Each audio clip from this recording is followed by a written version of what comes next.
Y en otros temas, el metro contará con mayor vigilancia y más módulos de atención como parte del programa Salvemos Vidas. Estos son los detalles. Con el fin de terminar con los suicidios en el sistema de transporte colectivo Metro, Jorge Gaviño, director general de este organismo, dio a conocer la campaña Salvemos Vidas, donde trabaja de la mano con Locatel.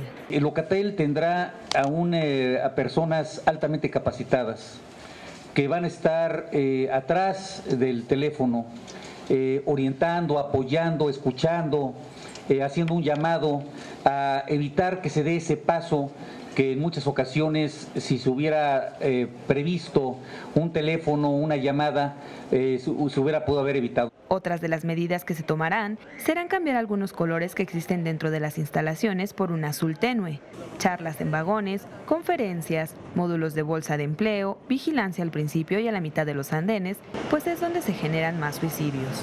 La depresión, enfermedades de salud mental, enfermedades como cáncer terminal o SIDA, así como la pérdida del empleo, son las principales causas por las que las personas deciden tomar esta decisión. El 60% de las personas que se suicidan son del género masculino y oscilan en una edad de 21 a 40 años.